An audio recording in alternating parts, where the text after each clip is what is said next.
వైఎస్ఆర్సీపీ అధినేత వైఎస్ జగన్మోహన్ రెడ్డి వాళ్ళ నేతలతో రవీంద్ర భారతి నుంచి అసెంబ్లీకు నిరసన వ్యక్తం చేస్తూ పాదయాత్ర చేస్తూ వెళ్తున్నాం.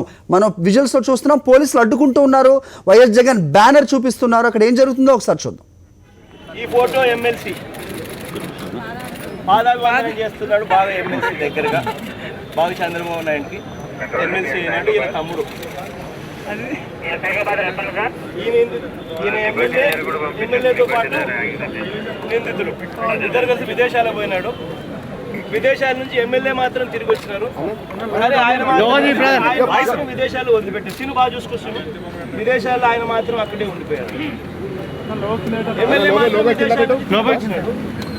కానీ ఎమ్మెల్యేని మాత్రం క్వశ్చన్ చేయరు. విదేశాల్లో నీతో పాటు ఉన్న వ్యక్తి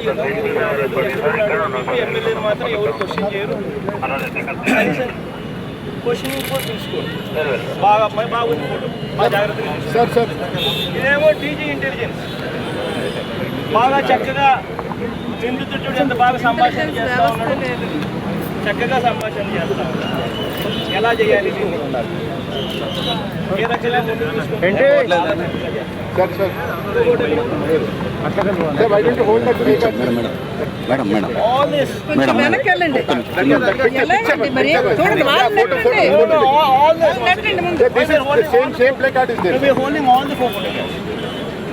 చూడండి, మనం పంపిస్తే పోతాం.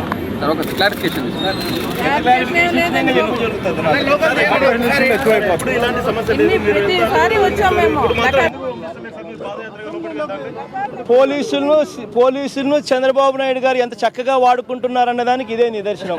ఇంతకుముందు ఎన్నో సందర్భాల్లో ఈ మాదిరిగా ప్రొటెస్టులు చేసుకుంటా పోయి చంద్రబాబు నాయుడే గతంలో కూడా ఎద్దుల బండిలోనూ కూరగాయలు వేసుకొని ఎన్నెన్నో సందర్భాల్లో ప్రొటెస్టులు చేస్తూ కూడా అసెంబ్లీకి వచ్చిన పరిస్థితులు, అసెంబ్లీకి వచ్చిన ఎన్నెన్నో సందర్భాలు మనం చూసాం. కానీ ఇక్కడ మాత్రం చంద్రబాబు నాయుడు గారి ఫోటోలు ఇలా చంద్రబాబు నాయుడు గారికి ఏ రకంగా దీంతో సంబంధాలు ఉన్నాయి, చంద్రబాబు నాయుడు గారి దీవెనలతో ఏ రకంగా ఈ సెక్స్ ర్యాకెట్ అన్నది విజృంభించింది అన్నది నీట్గా ఫోటో ప్రజెంటేషన్ చేస్తూ తీసుకొని పోతూ ఉంటే, ప్రొటెస్ట్ తెలుపుతూ ఉంటే చంద్రబాబు నాయుడు గారు ఒప్పుకునే పరిస్థితి లేదు. వెంటనే పోలీసు సోదరులందరినీ ఉపయోగించుకుంటున్నారు. పోలీసు సోదరుల చేత మమ్మల్ని పోనీయకూడదు అని అంటున్నారు. ఇంతకన్నా దుర్మార్గం ఏది ఉండదు. ఖచ్చితంగా అవసరమైతే ఇక్కడే ఉంటాం. అవసరమైతే ఏ తెలుగుదేశం పార్టీ ఎమ్మెల్యే కారు కూడా లోపలికి కూడా పోనీకోకుండా ఇక్కడే కూడా ప్రొటెస్ట్ కూడా చేస్తాం. అసెంబ్లీ జరిపించుకుంటారా, అసెంబ్లీ జరిగించుకోరా అన్నది చంద్రబాబు నాయుడు గారికి కూడా విడిచిపెడతాం. రాష్ట్రం మొత్తం చంద్రబాబు నాయుడు తిట్టు కూడా తిడతా ఉంది. ఆడవాళ్ళందరూ చంద్రబాబు నాయుడు తిట్టు కూడా తిడతా ఉన్నారు. ఒకవైపునేమో చంద్రబాబు నాయుడు గారు ఈ కేసును మభ్యపెట్టేందుకు, ఈ కేసును దారి తప్పించేందుకు, ఇదేదో సాదా వడ్డీ వ్యాపారం కేసు కింద చూపించేందుకు రాష్ట్ర వ్యాప్తంగా వడ్డీ వ్యాపారుల మీద దాడులు చేయిస్తాడు. ఈ కేసును డైల్యూట్ చేసేందుకు. అసలు జరిగిన ఇన్సిడెంట్ ఏంది? విజయవాడలో చేసిన వాళ్ళు ఎవరు? తన పార్టీకి సంబంధించిన ఎమ్మెల్యేలు, ఎమ్మెల్సీలు, మంత్రులు తానే చంద్రబాబు నాయుడు గారు దగ్గరుండి చేశాడు. చేసి సెక్స్ ర్యాకెట్ను ఏదైతే ఆడవాళ్ళను ఉపయోగించుకొని, ఆడవాళ్ళను వంచి ఉపయోగించుకొని, ఆడవాళ్ళను వీడియో టేప్స్ తీసి వాళ్ళని పర్మనెంట్గా వాళ్ళని ఎమోషనల్గా బ్లాక్మెయిల్ చేస్తూ 200 పైసలకు వీడియో టేప్స్తో దొరికి ఆ కేసును డైల్యూట్ చేయడం కోసం అని చెప్పి రాష్ట్ర వ్యాప్తంగా ఇది సాదా వడ్డీ వ్యాపారం కేసు కింద చూపించే ప్రయత్నం చేస్తూ ఉన్నాడు. ఇంతకన్నా దుర్మార్గం ఏది ఉండదు. పోలీసులను ఇన్ని రకాలుగా వాడుకుంటుంటే ఇక్కడ లోకల్ ఇన్వెస్టిగేషన్ ఏజెన్సీతోనే న్యాయం జరుగుతుంది అంటారా? అదేవిధంగా అన్ని వాస్తవాలు బయటకు వస్తాయంటారా? సెంట్రల్ లాంటి ఏమైనా ఇన్వెస్టిగేషన్ చేయాలని డిమాండ్ చేస్తారు. అన్ని రకాలుగా ఇది ఒక్క జగన్ ఒకడు, వైఎస్ఆర్ కాంగ్రెస్ పార్టీ ఒకరే చేస్తే జరిగే న్యాయం కాదు. దీనికి దయచేసి యావత్ మీడియా మొత్తం తోడుగా రావాలి. ఇది నిజంగా మన ఇంట్లో మన పిల్లలకే జరిగితే, మన ఇంట్లో మన చెల్లికే జరిగితే అప్పు కోసం ఎక్కడ ఆ రకంగా వాళ్ళు ఆ అప్పులు ఇస్తే ఆ తర్వాత వాళ్ళు వీడియో టేపులు దాన్ని తీసి దాన్ని దురుపయోగం చేసే కార్యక్రమాలు ఏ రకంగా చేసుకొని ఈ రకంగా చేస్తూ ఉంటే, దీన్ని మనం అంతా చూస్తూ ఊరుకుంటే ఈ పొద్దు అక్కడ మొదలైంది. రేపొద్దున ఇది మన ఇళ్ళ దాకా కూడా వచ్చే పరిస్థితి వస్తుంది.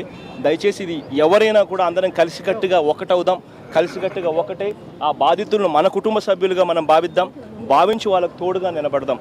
అప్పుడే ఇది నిజంగా ఎండుకు వస్తుంది.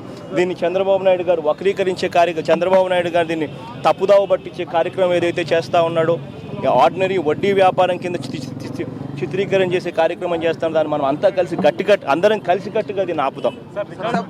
రిటైర్డ్ జడ్జి తోటి విచారణకు సిద్ధమని ప్రభుత్వం అంటుంది సార్. ఆయనకు బాగా రిటైర్డ్ జడ్జిలు బాగా చాలా మంది ఆయనకు బాగా పరిచయాలు ఉంటారు కాబట్టి ఖచ్చితంగా ఈ కేసును మళ్ళీ కార్పెట్ కిందికి పంపించే కార్యక్రమం చేస్తూ ఉన్నాడు. ఇంతకన్నా దుర్మార్గం కూడా ఏది ఉండదు. సభని ఇంకా పొడిగించే అవకాశం మీరేమైనా కోరుకుంటున్నారు సార్? అదే సీను, రేపు పొద్దున మీ ఇంటి దగ్గరకు ఇదే విషయం జరగకూడదు. ఇప్పుడు రాజకీయంగా ఏం చేయాలి? చంద్రబాబు నాయుడు అనే వ్యక్తి ముఖ్యమంత్రిగా ఏ రకంగా స్పందించాలి? చంద్రబాబు నాయుడు అనే వ్యక్తి దీవెనలతో ఏం జరుగుతూ ఉన్నాయని ఎవిడెన్స్ దొరికినప్పుడు నేను మనం అంతా కూడా గట్టిగా ప్రొటెస్ట్ చేస్తే నువ్వు ప్రొటెస్ట్ చేస్తూ ఉన్నావు అని చెప్పి నీ మీద ఎదురుదాడి చేసే కార్యక్రమం జరుగుతూ ఉండి వీళ్ళందరినీ కాపాడుతూ ఉంటే నిజంగా సభ్య సమాజంలో మనం ఉండి ఏం చేస్తూ ఉన్నాం? నిజంగా ఇది కరెక్టేనా? ముఖ్యమంత్రిగా ఉన్నోడు చేయాల్సిన పని ఏంది? ముఖ్యమంత్రిగా ఉన్నోడు చేసే పని ఏమిటి?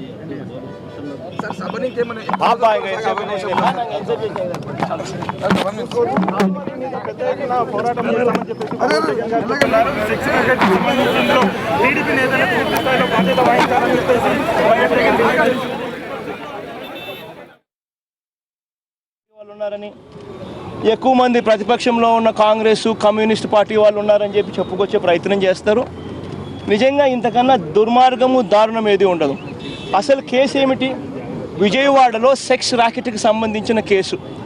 విజయవాడలో సీఎం గారి అండదండలతో సీఎం గారి బ్లెస్సింగ్స్తో డైరెక్ట్గా డీజీ ఇంటెలిజెన్స్తో చర్చలు జరుపుతూ ఉన్న సంభాషణలు జరుపుతూ ఉన్న ఫోటోలతో దొరికిన ఎవిడెన్సు.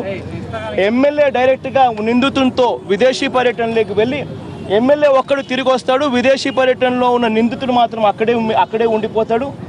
డైరెక్ట్గా ఎమ్మెల్సీ పదవిలో ఉన్న వ్యక్తి సొంత తమ్ముడే ఒకే ఇంట్లో ఉంటూ ఇదే కార్యక్రమాన్ని చేపడతాడు, వ్యాపారం చేస్తాడు. దాదాపుగా 200 వీడియో టేపులు పైచిలుకు అమ్మాయిలను వీడియో టేపుల ద్వారా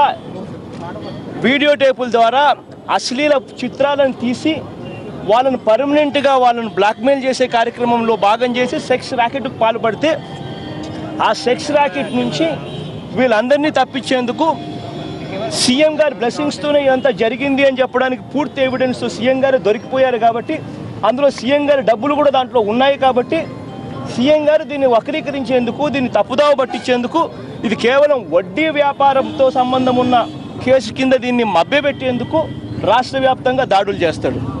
రాష్ట్ర వ్యాప్తంగా దాడులు చేపించి అక్కడ ఆ పార్టీ వాళ్ళు ఈ పార్టీ వాళ్ళను రాష్ట్ర వ్యాప్తంగా అరెస్ట్ చేసి ఇదేదో సాదాసీదా వడ్డీ వ్యాపారం కేసు కింద చిత్రీకరణ చేసే దౌర్భాగ్యమైన రాజకీయ పరిస్థితి ఇవాళ ఉందనంటే నిజంగా సీఎం గారు నిజంగా విజయవాడలో జరిగిన బాధితులందరికీ కూడా చంపలేసుకుని సీఎం గారు గుంజీలు తీసి వాళ్ళందరికీ క్షమాపణ చెప్తే తప్పనిచ్చి వాళ్ళందరికీ క్షమించే పరిస్థితి కూడా ఉండదు.